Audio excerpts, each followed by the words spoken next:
ചില ആൾക്കാർ പറയാ 19ാമത്തെ വയസ്സിൽ ഒളിച്ചോടുന്നൊക്കെ അവർക്ക് വേറെ എന്തോ ഇതുകൊണ്ടാണ് പെട്ടെന്ന് കെട്ടണം അച്ഛനും അമ്മയും നോക്കാതെ.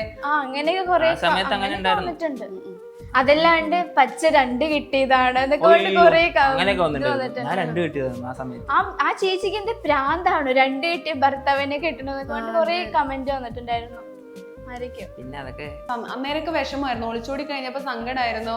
വീട്ടിൽ നിന്ന് പോകുന്നപ്പോ അച്ഛനമ്മ ഓർത്തിട്ട് ഭയങ്കര വിഷമം ഉണ്ടായിരുന്നു. ഞാന് കല്യാണത്തിന് ഫുള്ളി ഞാൻ വീട്ടിൽ നിന്ന് ഇറങ്ങിയപ്പോ തൊട്ട് എനിക്ക് കരച്ചിൽ നിർത്താനേ പറ്റുന്നുണ്ടായിരുന്നില്ല. എനിക്ക് അവരുടെ ആ സിറ്റുവേഷൻസും എനിക്കൊന്നും ഞാൻ ഒരിക്കലും പ്രതീക്ഷിച്ചില്ല. ഞാൻ ഒരിക്കലും വേണം വെച്ച് ചെയ്തതല്ല, പക്ഷെ എനിക്ക് ചെയ്യേണ്ടി വന്നു. അതെന്റെ സിറ്റുവേഷനാണ്, അതാർക്കും പറയാൻ മനസ്സിലാവില്ല.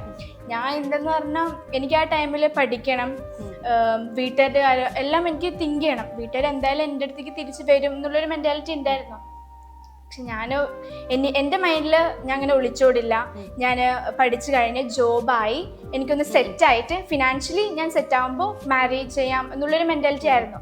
പക്ഷെ ഞാൻ പ്രതീക്ഷിക്കാണ്ട് അങ്ങനെ സംഭവിച്ചു. പക്ഷെ ഇപ്പൊ എനിക്ക് റിഗ്രറ്റ് ഒന്നുമില്ല. We are happy. അതുകൊണ്ട് എനിക്ക് റിഗ്രറ്റ് ഒന്നുമില്ല. അപ്പൊ എന്റെ പാരന്റ്സ് ആണെങ്കിലും ഹാപ്പിയാണ്.